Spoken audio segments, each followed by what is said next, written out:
We are now in the evil woods in Final Fantasy IX. It's actually So we have to go save everyone. Ryan. And the Evil Forest is actually where the game really starts, I would say, because now is the point where you can level up.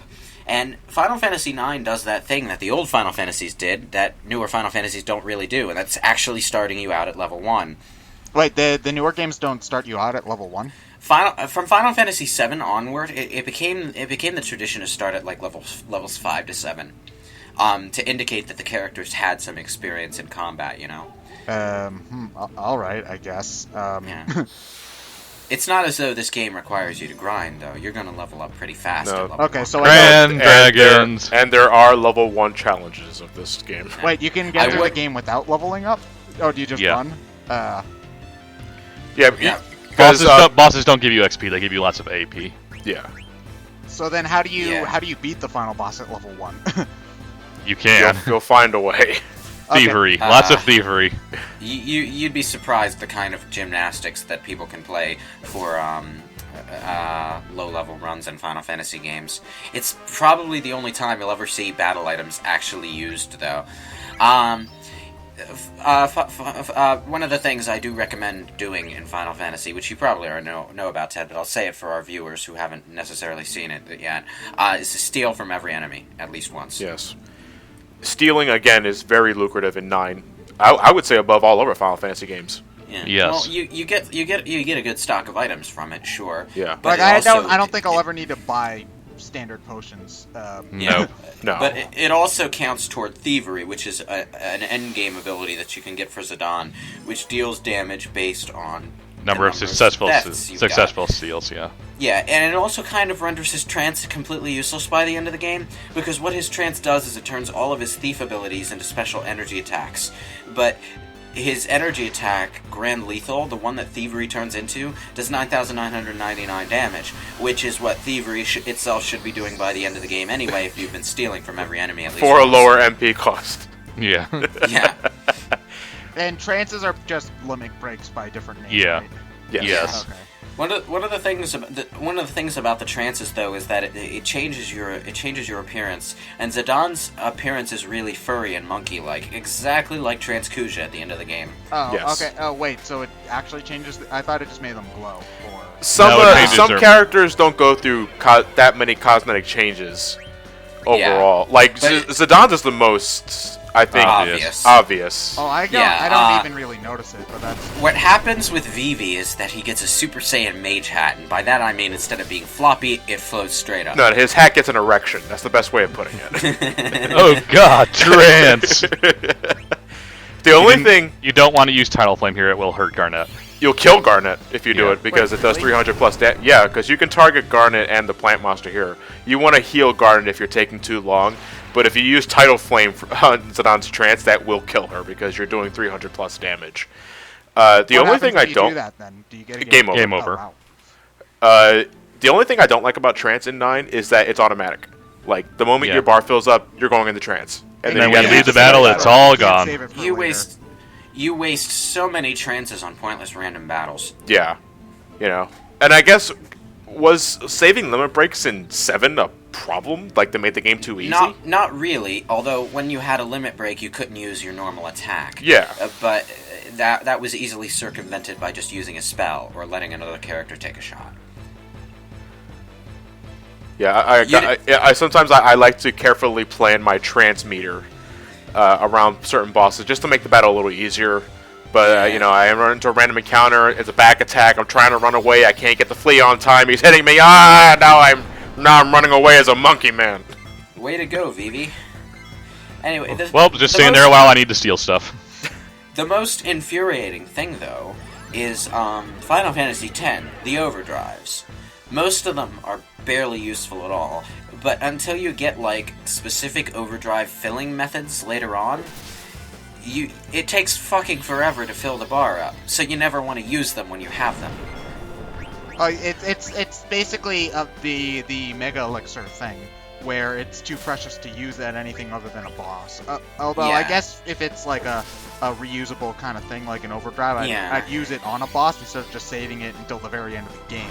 Yeah, it's like, and the thing is, the only character that you really need to use your overdrives for is the main character, Tidus, because he learns his overdrives by using his overdrives. Yeah. What? A lot of characters had different stipulations for learning overdrives in 10. Well, yeah, Tidus had the same basic system that Final Fantasy VII had for did you just... Oh, were you using a potion? Yeah, on Vivi. Oh, okay. Because he was taking some time stealing. Yeah, the thing about limit breaks in Final Fantasy VII was you learned the second limit break in any given limit level by using the first limit break in that level 10 times, and then you learned the next level by having that character kill enemies until they just pop the next level out. Killing enemies with the limit break? No, just killing enemies in general. That character has to finish off enemies. Okay. And I think it's like 70-something that gets you the next level. It's a really simple system, though, and it works, because if you know what you're doing, you can just get most of your characters' limit break levels up by the end of the game, just through regular battles, by saying, hey, I'm going to have this character finish off an enemy for every now and then, you know? Although you're talking 7 limit break grinding? Yeah. Yeah, I just go to the June Forest and mantra missile all those little creatures. And then Final Fantasy X comes out with these weird stipulations for every character. It's like, okay, some of them are pretty straightforward. Other ones are just freaking weird.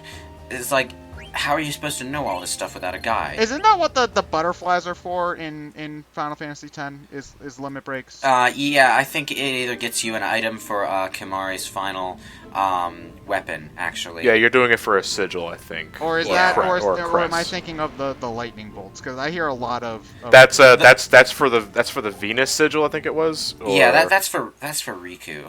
Was it Riku or Lulu? Riku or Lulu, one of the two. I'm thinking Riku. Yeah. Well, it still fucking sucks. I hate it. Yeah, it's like they really went out of their way to make it hard for you to get the end game stuff in Final Fantasy X. And by hard, I just mean time consuming. Yeah. But to be fair, the international version gives you more reason to do so. Yeah. If only because of the Dark Aeons and penance. Yeah. In the original, all you had was the original creations in the arena, and after that, what else do you have left to do? Mm-hmm.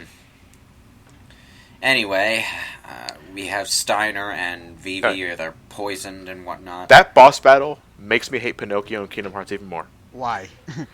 Because it is a similar battle in Kingdom Hearts 1, Parasite Cage, in Monstro, where Pinocchio was trapped inside the monster itself. Okay. Very similar to what Vivi was. Except Vivi can actually fucking do something Vivi actually about defends himself. Pinocchio just screams. Pinocchio's also like a puppet, John. He's a black. Yeah.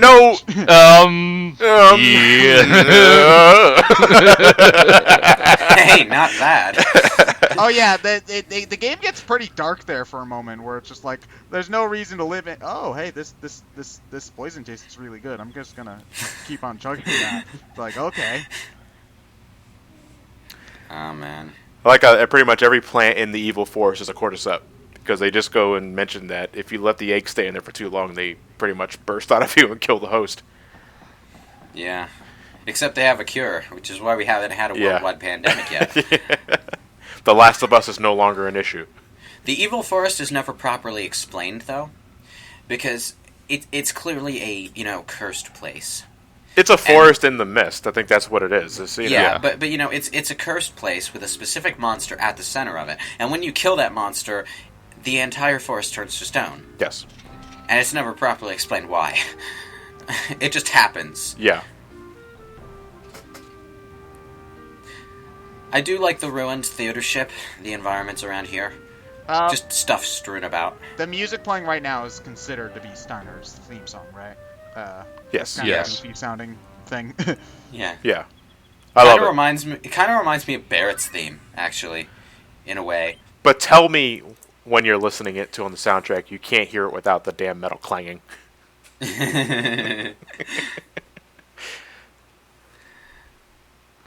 Oh yeah. Oh, this event is purely to remind you that Ruby got left behind. She's given me letters. Does she become important later or No, no? no. But Not entirely, but she does pop up from time to time. She somehow manages to go from rags to riches by opening up her own little independent theater in the back alleys of Alexandria. Yeah. So who's the real winner here? But yeah. Final Fantasy IX is full of those little subplots that are going on in the background. It does help flesh out the universe. Yeah. Yeah, well, I wouldn't say it fleshes out the universe because that implies deliberate world building. It's more like it just gives the game world life. It feels like it's a growing thing throughout the game. Yeah, you don't want filtering your stuff. Yeah, you don't want it to feel like a world of just needless NPCs. Yeah. You know. Which is kind of what Final Fantasy VIII felt like, if I'm honest. There's like nothing going on in that world, and then they have this Shuma race or whatever, and all this other stuff, and they vaguely try to world build it for about 2 minutes, but they don't really.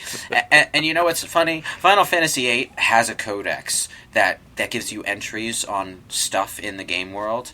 And do you know how much information they give you on a given thing? Probably about 2 or 3 lines. So, basically nothing you couldn't have figured out by talking to people anyway. And that is not how you do a codex. One thing that I do... encyclopedia anyway. One thing that I do like, even just from the little bit that I've played, is the dynamic between Vivi and Zidane. In that it becomes very clear that Zidane really likes Vivi and kind of takes on like an older brother kind of role really quickly. And it's nice to see a very genuine friendship in a game like this. For the most part, the party seems to have a good chemistry going. The odd men out, or man and man thing. We're never actually given a defined gender for Kina. Kina and Amarant are just sort of distant from everyone else. Well, Kina because she's so freaking weird, and Amarant because he's an asshole. Well, Amarant's also introduced in this too. You know, he's the last introduced. Yeah. Yeah. So I think it's because of his status as late to the game is what ultimately hinders his development. Yeah, and after Disc 2, things get a lot more open, and that means the game spends less time on developing the party relationships, except for, say, like, the continuing romance between Zidane and Garnet. Yeah, it's kind of the same crutch that 6 fell into after the World of Balance, where everything becomes so open that they cannot afford to string together a plot besides go stop Kefka. Yeah, well, in this case, it's less that the game becomes too open and more that the game stops focusing as much on that because it wants to keep its own pace up. Yeah, because especially in an RPG, you can't have... I know that there's supposed to be, like, downtime areas so that you can, like, get your bearings, but you don't want any particular part to feel needless. So I like having character development, but it also needs to... It can't come at the expense of the game being fun, which is the most important thing. Yeah, it's like Amarant and Aiko don't really get as much to them, and Aiko, you just sort of forgive it with her because it's pretty obvious that she's this game's token quirky character. Yeah. I would say Aiko gets more than Amarant. Yeah, definitely. Well, she's more worthwhile than, say, Selphie or Vanille, but she's also 6 years old. Yeah, well, she's not there for fan service, but she's the game's quirky, cheery character. The one who jumps around and screams a lot. And this is comedy? I shall dub you Selphie 2.0. But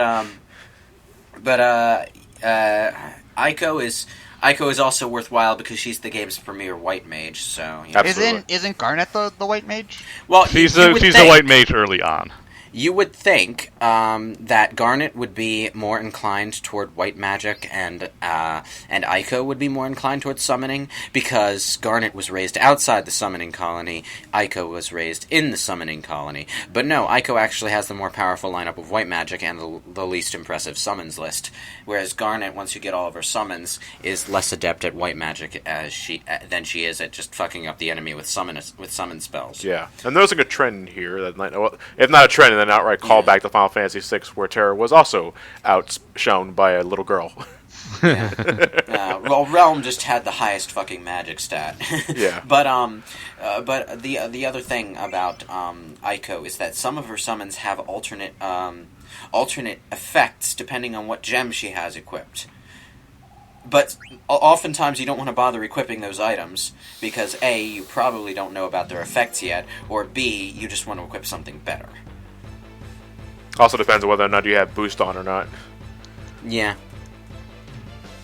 And this is supposed to just be like a friendly sparring type thing, right? No, No, actually, Baku is outright kicking your ass for leaving the group. Oh Yeah, but he's not taking your resignation lightly. No, but he's not not shooting to actually kill, angry about no, it. It's but- just like part of the rules. I thought. Was Yeah. more that I. Oh yeah, you find out after that he was really holding back during the fight. He says something like he didn't pull his punches until that last one. I think is what they said. Yeah. Yeah. but at first I gotta pilfer his stuff. Again. Yeah. Yeah. Again. Every boss fight there's this session at the beginning where you spend 10 minutes stealing because you want that really rare item. But the steal rates on the rarest items that the bosses have are really low. I had an algorithm here. And you forgot it. Give me a second. No, I had the tab open. I just didn't look at it. Alright, so stealing, and bear with me here if I flub this up because I don't often look this stuff up all the time. But when stealing, it is keeping things in mind for two things. One is the enemy's level and the combined level and spirit of Zidane. So if Zidane's level and spirit total is greater than the enemy's current level, then steal will be a success. So, but like, if it's lower than that, like, what determines whether or not you don't get it? Or Well, if the enemy's level is ultimately greater than the total sum of your level and spirit, then it's not going to work. well, like, Well, there's always some RNG element involved in this because you can keep stealing And and eventually eventually you get it. will succeed, Yeah. provided you survive long enough. Yeah. On that, I don't know what the algorithm for that is. but it it's just- an automatic Yeah. steal if you surpass that. Now we Yeah. can kill this If guy. it's surpassed, yeah.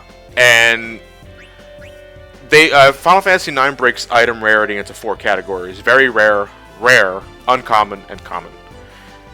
Oftentimes, the game will attempt to go for the rare steal first, but that has a 1 in 16 chance of actually working if the steal is successful. If not, then it's often going for the uncommon or common, which is 1 out of 4 and 100% chance, respectively. A very rare steal rate is 1 in 256.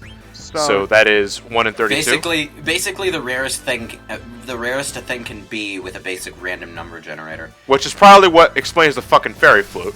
Yeah. Everyone I know has problems with the damn fairy flute above all else. Since Ryan is using potions to keep himself alive right now, can I just rant about how useless potions become after the first 10 hours of the game? But you find like so many of them on the floor in Alexandria with Vivi. Well, Yeah.